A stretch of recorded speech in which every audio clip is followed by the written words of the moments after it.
contribution towards extending top-tier healthcare facilities to the people is greatly appreciated. Played a significant role in the battle against COVID-19 when the SOA University set up 5 separate COVID hospitals in collaboration with the state government to treat the afflicted. While endeavoring to provide the students the best of professional education with state-of-the-art infrastructure and strong focus on academics and research, Shiksha Anusandhan has not lost sight of the need to extend its hand in areas like preservation, propagation and restoration of ancient heritage and culture of India. This has led to the launching of Prachin. SOA believes that though science and technology are the vehicles through which modern society's progress is made possible, it should be done in an environment which is fragrant with art, culture and literature.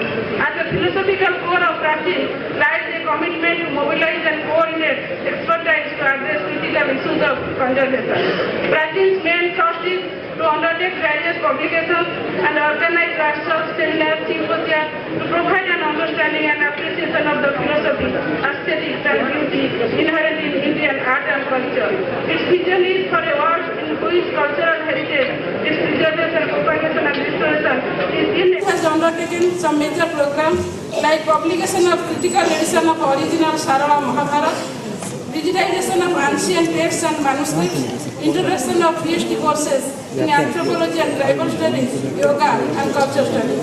Prachin has already brought out critical editions of 11 out of 18 purpose of the Saraladas Mahabharata, authored by the 15th century poet Saraladas, who has been acknowledged as the first great poet of Oriya literature. Prachin has made a fresh attempt to prepare a new critical edition of Saraladas Mahabharata, including digitalization, translation, prose rendering, production of corpora, dictionary and literary encyclopedia. Prachin has also undertaken some major programs like digitization. Until now, it has digitized more than 10 lakh pages of material, including most Oriya periodicals published before 1950, several post-1950 magazines and over 6,000 books. The first edition of SOA Literary Festival was conducted by Prachin on February 1st and 2nd, 2020, which was a great success. Unfortunately, a few weeks after the event, the world has thrown into turmoil of COVID-19, sweeps across continents, dangling a huge question mark over the future of humanity. In intellectual life, we are glad that despite the interruption and delay, we are able to come together and hold the second Lit Fest today. Sahitya Academy, in collaboration with Prachin, organized a conclave of tribal writers of India, representing 49 tribal languages on the occasion of International Day of World's Indigenous People on August 9, 2023 in Bhubaneswar. The two-day program included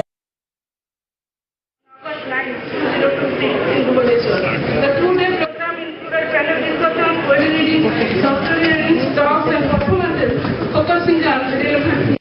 I of the SOA family and Prachin to welcome them who have been extremely kind to accept our Madhu Kaushik, Dr. K. Srinivas Rao and Madam Vidya Datta. We are grateful to you once again for being with us this morning. Prachin's endeavor to organize the 3-day second literary festival from today is an attempt to bring together the brightest stars on the country's literary firmament on a single platform and provide ourselves the opportunity to listen to and learn from them about the contemporary trends in Indian art and literature. It also gives us the opportunity to celebrate the plurality of languages in our country. This interface will not only encourage new ideas and their dissemination, but also create an atmosphere for intellectual exchange. Literature allows us to question some of our most prominent beliefs and examine our lives, giving them a deeper meaning. Literature is important and necessary. It provides growth, strengthens our minds, and gives us the ability to think out of the box. The SOA Literary Festival is not a place where we seek a consensus. It is not a festival where we are looking for one answer, as writing is a manifestation of the writer's original thought. Let's write what we like, let's read what we want. Literature is a slice of life, it holds a mirror to life. Literature, as they say, is a seismograph of the society it portrays. We once again express our gratitude to SOA founder President Professor Dr. Manoj Ranjan Nayak for facilitating this wonderful gathering of lovers of literature. Looking forward to the next edition of SOA Literary Festival, we wish to announce that from 2024, the SOA Sahitya Samman will be presented to an eminent literature of the country chosen by a national jury, and it will carry a cash component of rupees 7 lakh. I feel overwhelmed while welcoming each and everyone to this serene function. All my colleagues have been trying hard to make this event a success and make your stay comfortable. There could still be slip-ups, which we pray may kindly forgive you. Thank you all for joining us at the inauguration of second SOA Literary Festival. Together we look forward to a great learning experience over the next few days. Thank you all.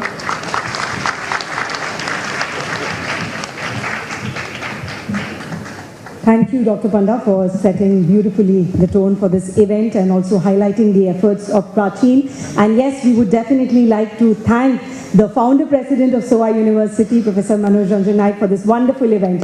A big round of applause for him. Thank you so much. Well, ladies and gentlemen, today we are privileged to have the esteemed presence of one of India's iconic women writers, Dr. Pratibha Ray, a legend and household name in Odisha. She is the recipient of Padma Bhushan, prestigious Jnanpith, Murti Devi, Sahitya Academy Awards. She was one of the earliest writers to reimagine Draupadi in Jagyaseni.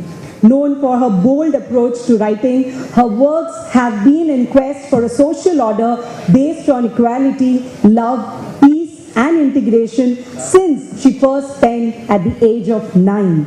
A rich legacy in literature apart, she made her mark as a devoted academician and is remembered for her commendable work with the Bonda tribe. Her Adi Bhumi, which is based on her research on the Bondas in Malkangiri, is considered groundbreaking. One of the most widely read Odia novelists and short story writers, her work are of course deeply grounded in the great tradition of storytelling. Defining her brand of feminism as humanism, she believes every woman has the force of a goddess. May I humbly request her to present the inaugural address.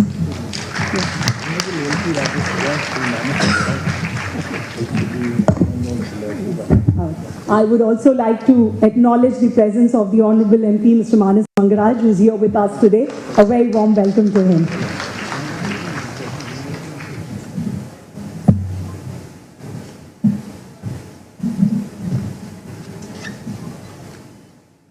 Namaskar.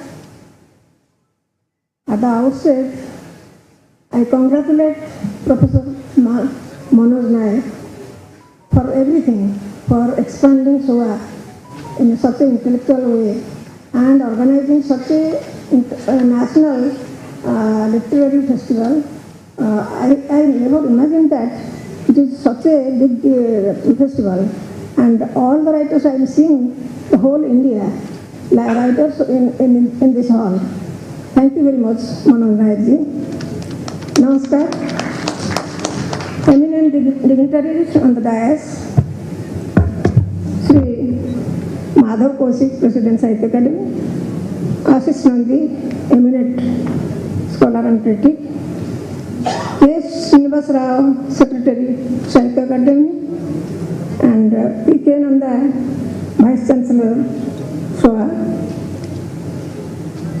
and Gayatri Bala Ponda, and Jyotiranjan Das, and all the organizers.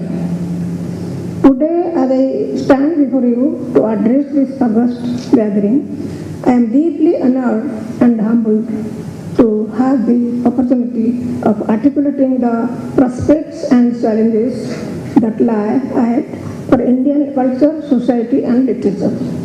Our nation, with its rich tapestry of traditions, diverse communities, and profound literary heritage, stands at a crucial juncture in history.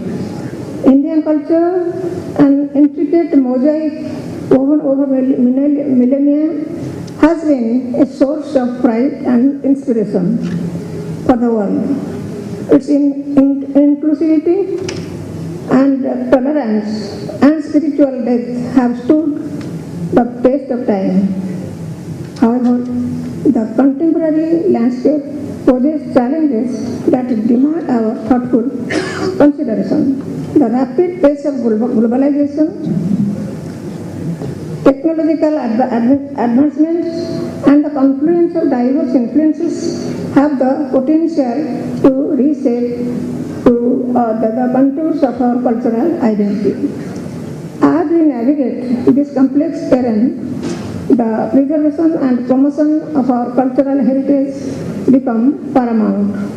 It is imperative that we strike a delicate balance between embracing the opportunities presented by globalization and safeguarding the essence of our identity.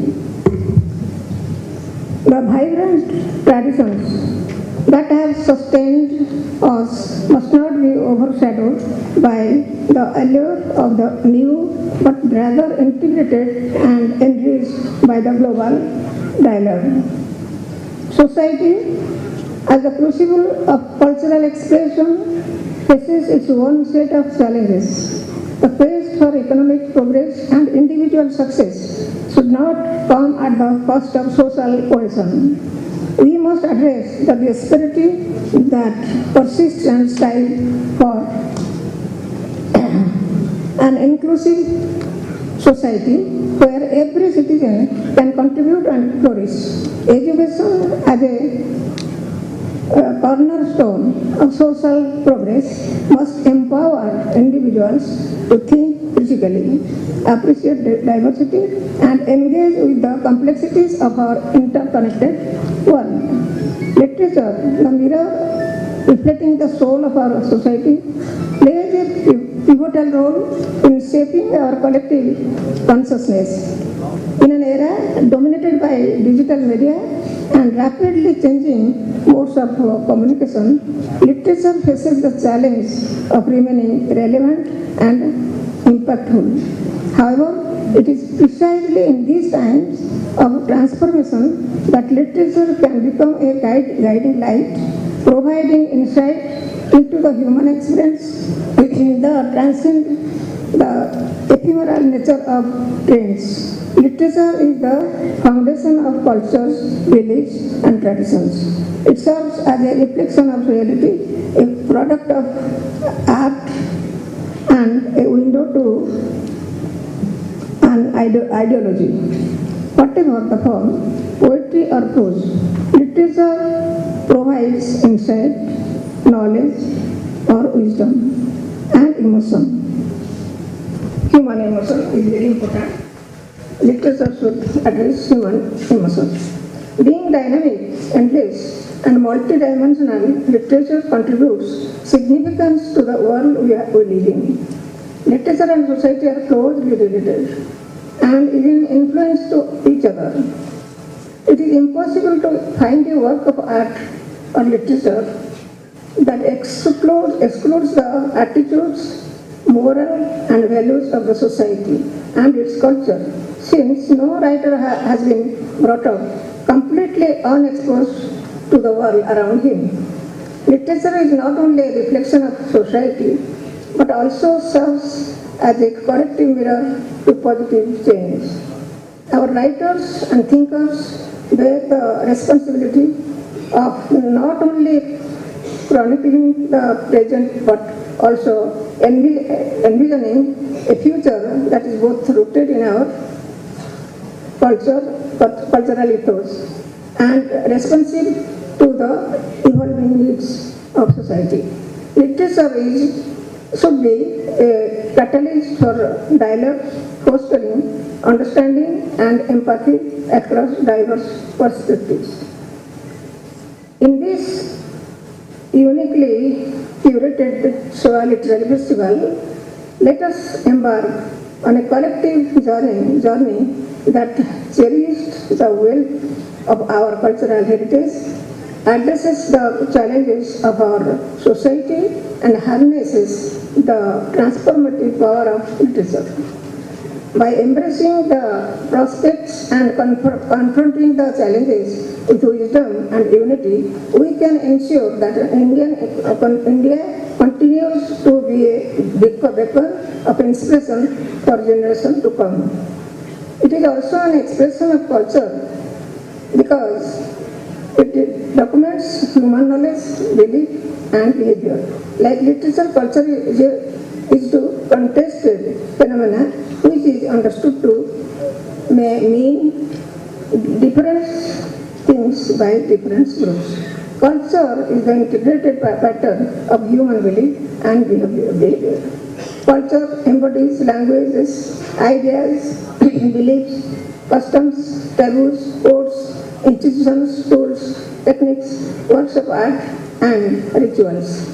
Culture consists of shared values, beliefs, knowledge, skills, and practices that underpin behavior by members of social group at a particular point of time. Many scholarly papers will be read and discussed here over the next 3 days. I am confident that the contribution of writers, translators, scholars, and critics, and great persons gathered here together will throw light on the well-thought-of theme of this prestigious literature festival organized by SOA University. The theme is very broad. It can be addressed from many angles, and it will be very. From the beginning, seeing this hall full of intellectuals and very serious persons, I think that it will be a very successful function. And I again congratulate SOA University and Professor Manoj Nayak and everybody present here. Thank you very much.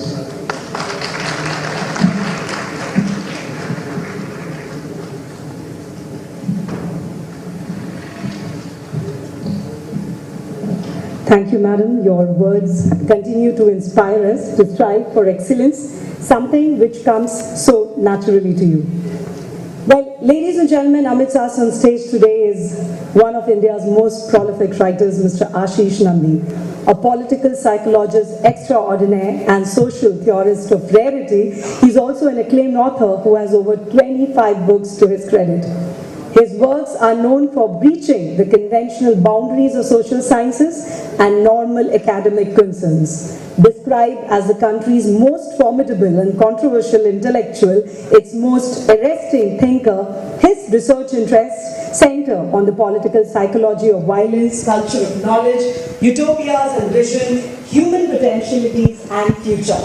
Professor Nandi, who was the first UNESCO chair at the Center for European Studies, University of Trier, Germany, has co-authored a number of human rights reports besides serving on a number of fact-finding commissions and part of teams sent to monitor elections in Bangladesh and Sri Lanka.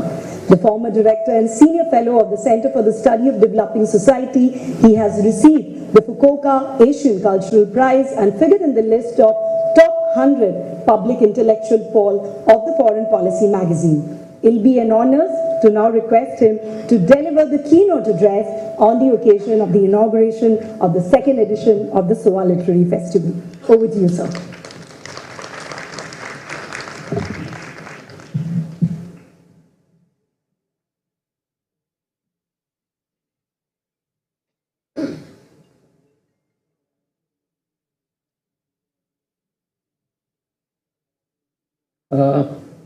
Thank you for giving me this opportunity to share with you some of my thoughts. I can assure you that I am not going to say anything earth-shattering today. I will like, nonetheless, to point out some of the features of creativity of the kind which is not only something which for consumption, but which defines cultures and civilizations in its own terms.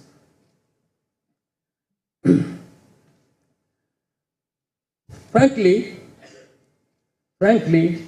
everybody knows, whether it or may not even consciously or unconsciously, that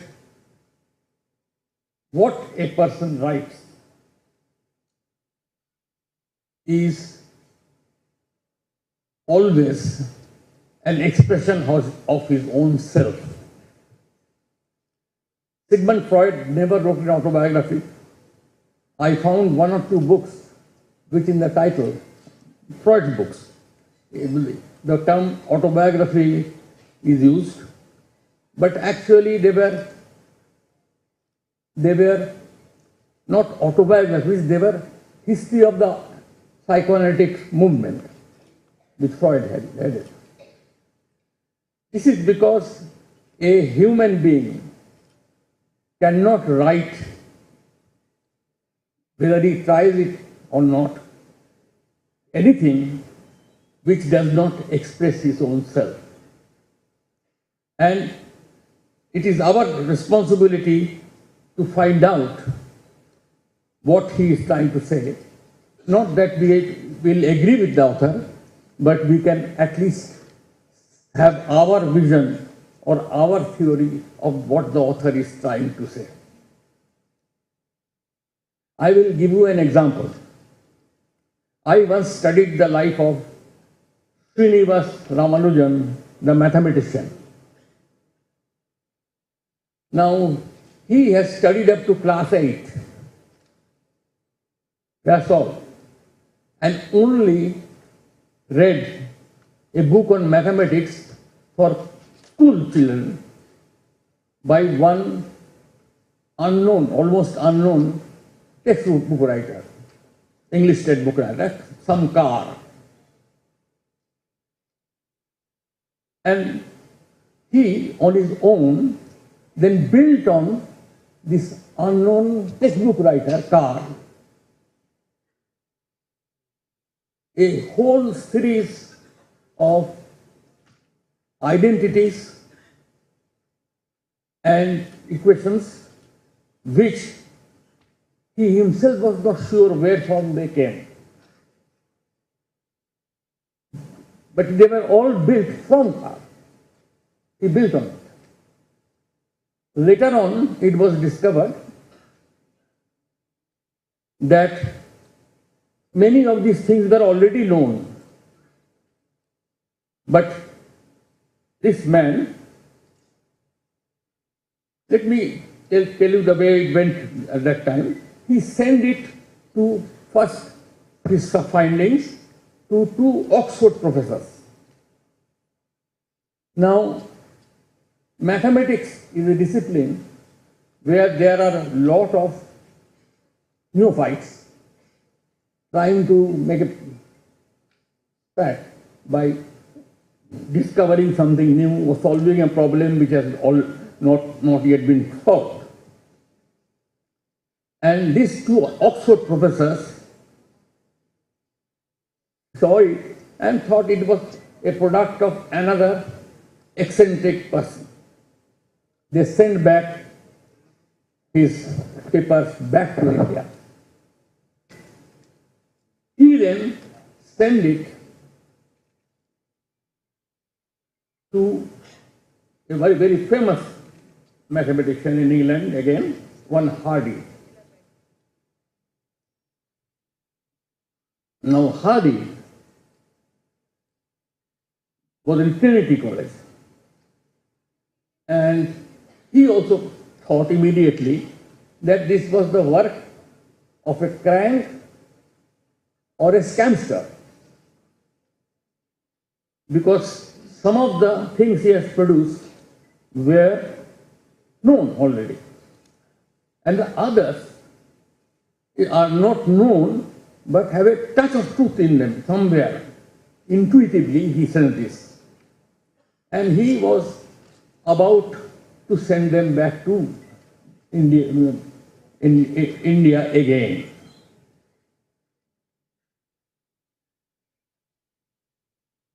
But while teaching in the class, Hardy felt that this man must be either a hoax, but a brilliant hoax, because there is something in this mathematical identities which deserve attention. Otherwise, only other option is this, that he is a genius. And he felt that perhaps this order of scamster, this kind of a brilliant scamster, is more difficult to find in the world than this kind of a genius. And he called back. Now, this is the way life began for Srinivas Ramanujan, and rest is so well-known story. Everybody knows it. I won't have to go into that. Now, when he was asked that where did you get this inspiration from? You have not read even some of the books, and some of the things you have written are known, but you have rediscovered the works of people like Euler and other famous global historians. Now, how did you get them? He said he dreamed of the local goddess of his village, Kamakkal. And in his dreams, and goddess Kamakkal opened her tongue, and in the tongue he found these identities written. So he would wake up and note down them. Now, this is a very difficult thing to digest for a Western academic university, and very difficult to delve with. Even Hardy, who was a great admirer of his and remained his friend throughout life, I felt that this is all nonsense. All Ramanujan needed was a good mathematical training and education. Now, I was not satisfied with this, and I was wondering why this dream he got. Because I am a psychologist, it is my responsibility, and a Freudian too. So I wanted to find out what could be the possible names. And in my book on the subject, this is one of my first books on alternative sciences. So I kind of gave an explanation that it was a part of his own way of handling the thing. But आपण देखुले प्राचीन द्वितीय संस्करणर सीधा प्रसारण पूर्व भारतर industrial hub हेब ओडिशा एथिपाई राज्य सरकार अनेक बड़ पदक्षेप नैथिबा शिल्पमंत्री प्रताप देव आज विधानसभा सूचना देछंती। विभिन्न सदस्यंक प्रश्नर उत्तर देई शिल्पमंत्री प्रताप देव कहिसंती 848 बृहत शिल्प को अनुमोदन मिलिछि। एथिरे किछि शिल्प आरंभ भी हेलानी, जेउथिरे 21,63,861.34 कोटी निवेश हेउछि। एथिरे 9,14,895 नियुक्ति सृष्टि हेब। प्रति 2 वर्ष थरे मेक इन ओडिशा कार्यक्रम होउछि। ओडिशार खनि शक्ति कृषि परी क्षेत्र में पुंजीनिवेश नीति होइछि। सबु जिले में इंडस्ट्री हेब। जाजपुर कलिंगनगर स्टील हेब, पारादीप पेट्रोकेमिकल हब, संबलपुर और रेंगाल स्टील और आलुमिनियम हब, गोपालपुर हेब अक्षय शक्ति उत्पादन हब। ओडिशा नीति को केन्द्र भी प्रशंसा करिछि। पुंजी निवेश पोर्टाल रे आवेदन कले 60 दिन भितरे पास हेब। प्रकल्प पाई पुंजी निवेश रे ओडिशा प्रथम स्थान रे अछि। जातीय हार 21-22% थिबा बेले ओडिशा रे 40% होइछि। मेक इन ओडिशा रे 741 प्रस्ताव आसीछि, जेउथिरु 466 प्रकल्प मंजूरी पाइछि। अनेक शिल्प संस्था को जमी हस्तांतर सरी काम आरंभ हेलाणी। स्टार्टअप नीति एथिरे बड़ भूमिका नैछि बोली शिल्प मंत्री प्रताप देव कहिसंती। The state government has taken some tangible steps for promotion of industries in various sectors to make Odisha an industrial hub in the east. For this purpose, the measures so far taken by the state government is enclosed in Annexure A. As a